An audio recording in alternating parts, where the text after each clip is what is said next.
We're back here on TV 18. Don't go anywhere. We're going to end up at Valario's restaurant right here in Winter Park. But right now we're talking with Merrit Linke, District 2 County Commissioner, about water. Yes. It's just I'm just so fascinated, and I learn a lot about it kind of with everybody that I talk to, but you're one of the most knowledgeable I hear. Well, thank you.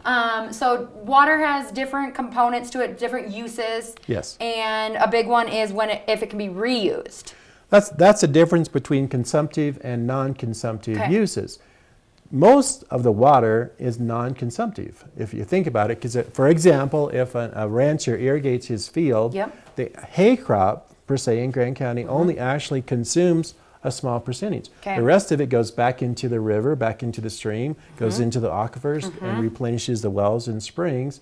Or my neighbor downstream, then he can pick it up in his ditch and irrigate his field, which again, the same process is repeated over and over. And really the same thing with municipal use happens too. When you flush your toilet, that water is going to be reused. It's going to be treated, of course, but it's going to be reused on somebody's lawn or somebody's field, or some other house gets to flush their toilet. So that would be non-consumptive use. Consumptive use is when it's locked up out of the actual water cycle, which we learned in 10th grade biology, right? About the water cycle, how it goes up and evaporates and rains and recycles. So when it's taken out of the system, that is a true consumptive use. For example, concrete. When it's locked up into concrete as a hydrate, chemically speaking, it's there forever until we heat it up to 1400 degrees and drive out the water. So that's a true consumptive. And is it harder to get your water right if it's consumptive? Probably not any harder, but it is considered a municipal use if you make concrete out of water than it is. I mean, all that was done way back 150 or so years ago when we developed Colorado water law, and we filed on all those things and determined what we were going to use it for. Interesting. Okay, so and you said originally that we don't own water. That's right. You don't own. You have the rights to water. You own a water right, and they can be bought and sold. Water rights can be bought and sold, but you don't really own the water in such a way that you would own a car. If I go and buy a car, I don't have to do anything with the car. I can park it in my garage forever and ever. But a water right is different. You have the right to use it for a beneficial use, for growing a crop, for making concrete, for washing your car, watering your lawn. All those are considered beneficial use, including the environmental uses that are needed for keeping our rivers and streams healthy. So those are all considered beneficial uses. And Denver owns our water rights. Denver has bought a lot of agricultural water rights in Grand County. From willing buyers, willing sellers, under the law. They didn't steal Grand County's water. The ranchers are willing to sell out their water rights through Trans Mountain diversions. They are using them, changing the use. It has to go to water court. Changing the use from agricultural use to municipal use, so that you can flush your toilet in Denver or wash your car, whatever it is that you want to do. Water your lawn. Will we see? What impacts do we see here in the county because the water is going to Denver?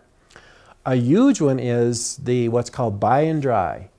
And that definitely hurts our economy because we produce things based on water. And ranches that have sold off their water rights basically return to a more, I guess, deserty type of state. And they're not nearly as productive. Probably cuts their production by a fourth or maybe even more in terms of what they could produce when that water is no longer there.